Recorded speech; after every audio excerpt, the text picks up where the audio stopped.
आहे। आख्यायिका अशी आहे की आजच्या दिवशी वामनाने बळीकडे दान मागितलं आणि त्या दानामध्ये त्यांनी 3 स्तरावर म्हणजे पाताळात बळीला घातलं अशी ही आख्यायिका आहे। आणि यामुळे इडापिडा टळू दे, बळीचं राज्य येऊ दे अशी अर्थात तेव्हापासून आस्थागायत केली जाते। पण तुमच्या बीबी गावाचं एक भाग्य असं आहे की नावाने जरी वामन असलं तरी काम मात्र ज्यांनी बळीचं सातत्याने 40हून अधिक वर्ष केलं असे आजच्या कार्यक्रमाचे अध्यक्ष ॲडव्होकेट वामनरावजी चटप साहेब, ज्यांच्या हाताने खऱ्या अर्थाने सन्मान झाला, गौरव झाला अशा आंतरराष्ट्रीय ख्यातीच्या समाजसेविका आणि नर्मदा बचाव आंदोलनाच्या प्रणेत्या वेदाताई पाटकर, त्याचप्रमाणे सेवार्थ सन्मानाने ज्यांचा आज गौरव होणार आहे असे आमचे मित्र सारंग बोबडे, ज्यांचं वय जरी लहान असलं तरी अतिशय वयाच्या 25व्या 26व्या वर्षी जगात नामांकित असलेल्या फोर्ब्सच्या 30 अंडर 30मध्ये ज्यांनी नाव आपलं करून आपल्या जिल्ह्याचं नाव पंचक्रोशीतच नव्हे तर संपूर्ण राज्यात आणि देशात गौरवलं असे सारंग बोबडे। त्याचप्रमाणे आजच्या कार्यक्रमाचे आपले प्राचार्य अनिलजी मुसळे साहेब, स्वागताध्यक्ष स्नेहलताई उपरे, समाजसेवक डॉक्टर गिरधर भाऊ काळे, या शाळेचे मुख्याध्यापक अनंताजी रासेकर सर, ज्यांचा सन्मान झाला असे विशालजी उपरे, ताईंसोबत आलेले त्यांचे सहकारी, या गावचे पोलीस पाटील व पुढारी, न्यूजपेपरच्या पुढारी वृत्तवाहिनीच्या माध्यमातून रिपोर्टिंग करत असलेले आमचे मित्र राहुलजी आसुटकर, त्याचप्रमाणे माडिया समाजातील आपल्याकडे जसा कोलाम हा आदिम समुदाय आहे तसाच गडचिरोली आणि भामरागड भागामध्ये माडिया समुदाय आहे आणि या माडिया समुदायातील पहिले वकील लालसू नगोटीजी हे सुद्धा आज उपस्थित आहेत। त्यांचं देखील बीबी नगरीत मी स्वागत सन्मान करतो। आणि खऱ्या अर्थाने गेल्या 12 वर्षापासून या युवकांनी जो पुढाकार घेतला आणि या युवकांचा जो खरा पुढाकार घेणारा चेहरा आहे अविनाशजी पोईलकर, यांचं देखील मनस्वी कृतज्ञता व्यक्त करतो। आणि आज जो आपण सत्कार सन्मान केला त्याबद्दल समस्त गावकऱ्यांचे मी आभार मानतो। असं म्हणतात की शृंगार असते नारी, बहार असते नारी, मायाळू ममतेची भंडार असते नारी। शृंगार असते नारी, बहार असते नारी, मायाळू ममतेची भंडार असते नारी, घेते ही मोल मागी तलवार जेव्हा हाती, घेते ही मोल मागी तलवार जेव्हा हाती, लढवय्या काबिल्याची सरदार असते नारी, लढवय्या काबिल्याची सरदार असते नारी। ही तलवार अहिंसेची, ही तलवार प्रेमाची आणि ही तलवार न्यायाची घेऊन खऱ्या अर्थाने गेल्या 32-33 वर्षापासून त्याहून अधिक काळापासून मेधाताई लढत आहे।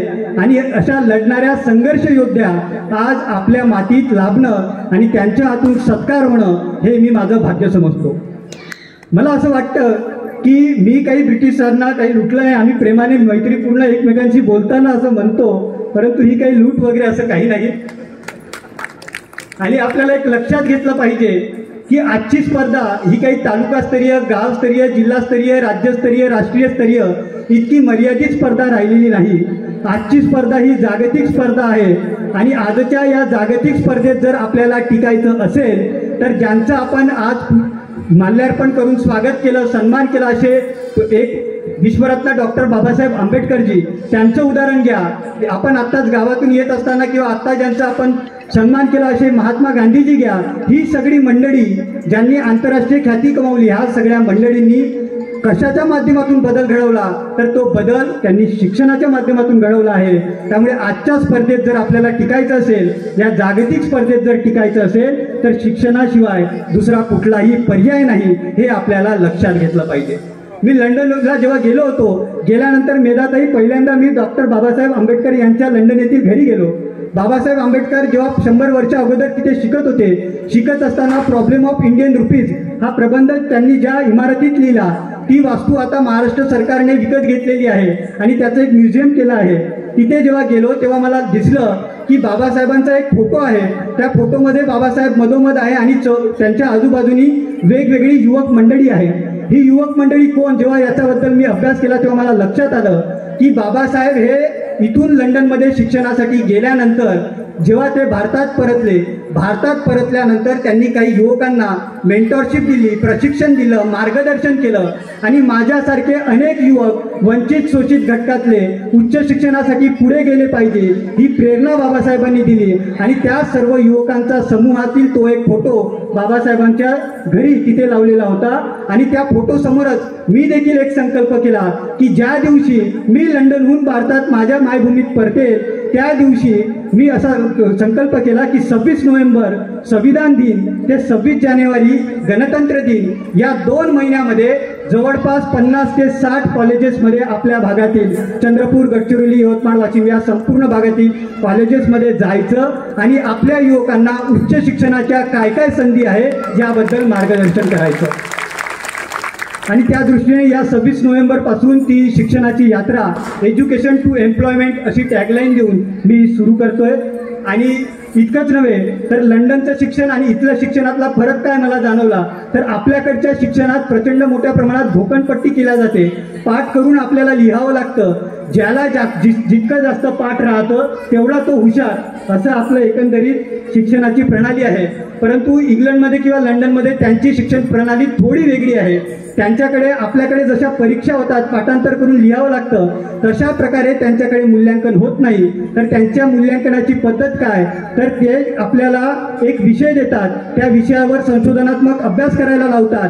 जसं उदाहरण द्यायचं झालं तर माझा कोर्स होता मानवाधिकार, न्याय, संघर्ष, human rights, conflicts and justice हा माझा मास्टर इन लॉचा विषय होता. त्याला अनुषंगाने मला एक विषय घ्यावा लागला. तो विषय असा, कापूस उत्पादक शेतकऱ्यांच्या विदर्भात होणाऱ्या आत्महत्या हे मानवाधिकाराचं उल्लंघन होत असून आंतरराष्ट्रीय कायदे व जागतिक व्यापार संघटना व भारतीय धोरणं यांच्यातील संघर्षातून निर्माण झालेला तो प्रश्न आहे. अशा पद्धतीने तो विषय मी घेतला आणि त्या विषयाची मांडणी 20 ते 25 हजार शब्दांमध्ये करावी लागते आणि त्या मांडणीच्या तुमची मांडणी पाहून मग त्यानुसार ते मूल्यांकन करतात. तुम्ही तुमचा विचार काय मांडता याला खऱ्या अर्थाने ते महत्त्व देता. सर, आपल्याकडे जर प्रश्न विचारला विद्यार्थ्यांनी तर गुरुजी जरा चिडवतात, रागावून बघतात. रासेकर सरांसारखे अपवादात्मक 1-2 शिक्षक असतात, परंतु बहुतांश शिक्षक हे चिडतात. मात्र तिथे तुम्ही जितके जास्त प्रश्न विचाराल, जितके जास्त तुम्ही चर्चांमध्ये सहभागी व्हाल, तेवढा त्या विद्यार्थ्याला मूल्यांकनात मार्क्स जास्त मिळतात, तेवढा त्या विद्यार्थ्याचं गुणांकन जास्त होतं. त्यामुळे येणारी पिढी ही आपल्याला भूकंपट्टी करणारी नव्हे तर प्रश्न विचारणारी पिढी निर्माण करायची आहे. केवळ मार्क्सच्या सूच किंवा बाजूच्याला 90% मिळाले, माझ्या पोराला 85, 84, 82 मिळाले म्हणून काही आपल्याला नाराज व्हायचं नाही. एकदा ताडोबाच्या जंगलामध्ये एक पुण्याचा विद्यार्थी येतो आणि एक आपला बिबीतला विद्यार्थी असतो. दोन्ही विद्यार्थी असतात आणि त्या दोन्ही विद्यार्थ्यांना रासेकर सर एक प्रश्न विचारतात की जर तुमच्या मागे आता ताडोबातल्या जंगलातला वाघ जर लागला तर तुम्ही काय कराल. तर आपल्या बिबीतला विद्यार्थी म्हणतो की मी खूप मी त्या वाघाशी जितका संघर्ष करता येईल तितका संघर्ष करेल आणि आमच्या दोघांचाही प्राण कसा वाचेल त्याचा प्रयत्न करेल. परंतु जो पुण्याचा विद्यार्थी असतो त्याला रासेकर सर विचारतात की तू काय करशील. तो पुण्याचा विद्यार्थी म्हणतो की सर, मी काही वाघाशी संघर्ष वगैरे करणार नाही, मी हा जो बीबीचा विद्यार्थी आहे ना त्याच्यापेक्षा जोराने धावेल, तो वाघाच्या जबड्यात सापडला म्हणजे मी मोकळा. अशा प्रकारच्या आजच्या शिक्षणाची अवस्था आहे. आजच्या शिक्षणाच्या अवस्थेमध्ये आम्हाला विद्यार्थ्यांमध्ये इतकी ओढाता, इतकी स्पर्धा, विद्यार्थी आत्महत्यात आमचा महाराष्ट्र राज्य नंबर 1ला आहे. ही खऱ्या अर्थाने शोकांतिका आहे, हे आपल्याला लक्षात घेतलं पाहिजे. आमच्या अवतीभोवती प्रदूषणाचे प्रश्न आहे, या कंपन्यांचे प्रश्न आहे, दत्तक गावांना आज CSRचा निधी मिळत नाही, असे अनेक नानाविध प्रश्न आवाजून उभे आहेत. राजसुलता नगोटी आणि त्यांचे सगळे सहकारी 250 दिवसांहून अधिक आज त्यांच्या आंदोलनाचा 250वा दिवस आहे. ते देखील सुरजागड प्रकल्पाच्या काही पर्यावरण रक्षणाच्या मागण्यांसाठी आंदोलन करतायत. असे आमच्या अवतीभोवतीचे प्रश्न आहेत. त्या प्रश्नांचा निराकरण करण्यासाठी आपल्या शिक्षणाचा उपयोग होणार नसेल तर त्या शिक्षणाला अर्थ काय हे आपल्याला आज विचारण्याची खऱ्या अर्थाने गरज आहे. जर मी लंडनला शिक्षण घेतल्यानंतर मुंबई, दिल्ली किंवा अन्य ठिकाणी नोकऱ्या केल्या असत्या तर मला चांगली उत्तम पगार मिळाला असता, पैसा मिळाला असता आणि मी सुखात राहिलो असतो.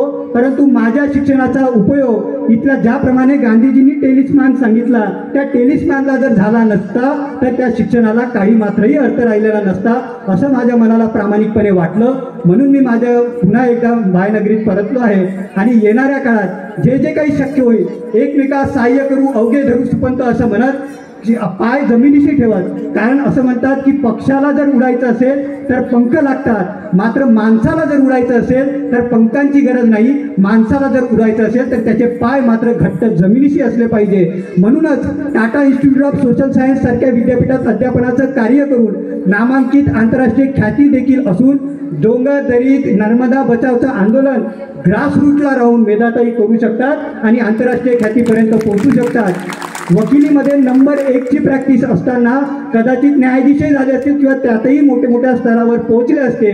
असंही सगळं असताना गेल्या 40-43 वर्षापासून जवळपास 27 ते 30 वेळा तुरुंगवास भोगून आजही अनेक पक्षांच्या ऑफर सोडून चळवळीचा संघर्ष मुळात हे ॲडव्होकेट वामनरावजी चटप साहेब सांभाळत आहे. हे सगळी उदाहरणं आपल्या अवतीभोवती असताना आपल्या शिक्षणाचा उपयोग समाजातील तळागाळातील घटकांना झाला पाहिजे. हा आशावाद, ही प्रेरणा डॉक्टर बाबासाहेब आंबेडकर असतील, महात्मा गांधीजी असतील, ह्या सगळ्या महामानवांनी आपल्याला दिली आहे. उद्या बिरसा मुंडाजी यांची जयंती आहे. खऱ्या अर्थाने 25-26 वर्षांच्या आयुष्यामध्ये उलगुलामच्या आंदोलनामधून आणि या संपूर्ण स्वातंत्र्य लढ्यामध्ये त्यांचं मोठं असं योगदान आहे. बिरसा मुंडा यांना देखील या आजच्या प्रसंगी मी वंदन करतो आणि संपूर्ण माझ्या ही खरी अर्थाने माझे सहकारीच आहे. कारण दरवर्षी आयोजनात कमी अधिक प्रमाणात मी देखील सहभागी असतो. सगळ्या सहकाऱ्यांचे मी पुनश्च एकदा कृतज्ञता व्यक्त करतो आणि जाता जाता एवढंच म्हणेल की जे ओढ मी वारंवार नर्मदा बचाव आंदोलनामध्ये देखील ऐकले आहे आणि जी ओढ खऱ्या अर्थाने प्रेरणादायी आहे. इसलिए राह संघर्ष की हम चुने, अनूप वशिष्ठ यांची ती कविता. इसलिए राह संघर्ष की हम चुने, जिंदगी आंसुओं से नहाई ना हो. इसलिए राह संघर्ष की हम चुने, डाहके सर. इसलिए राह संघर्ष की हम चुने, जिंदगी आंसुओं में नहाई ना हो. शाम सहमी ना हो, रात हो ना डरी, भोर की आंख फिर डबडबाई ना हो. मध्ये एक ओढ आहे ती फार मनाला भावते, ती अशी आहे. हो किसी के लिए मखमली बिस्तरा, हो किसी के लिए मखमली बिस्तरा और किसी के लिए एक चटाई ना हो. इसलिए राह संघर्ष की हम चुने, जिंदगी आंसुओं में नहाई ना हो. जिंदगी आंसुओं में नहाई ना हो. जिंदगी आंसुओं में नहाई ना हो. जय हिंद, जय भारत, जय विदर्भ. तुझे इरादे बुलंद करतो भिडू न दोस्ता, तुझे इरादे बुलंद करतो भिडू न दोस्ता. इथे मिळेना खरेच काही रडू न दोस्ता. काड्या मातीत असतोच हिरा दडलेला, काड्या मातीत असतोच हिरा दडलेला. हिऱ्यासारखा खुशाल जातो घडू न दोस्ता, हिऱ्यासारखा खुशाल जातो घडू न दोस्ता. धन्यवाद ॲडव्होकेट दीपक चटप.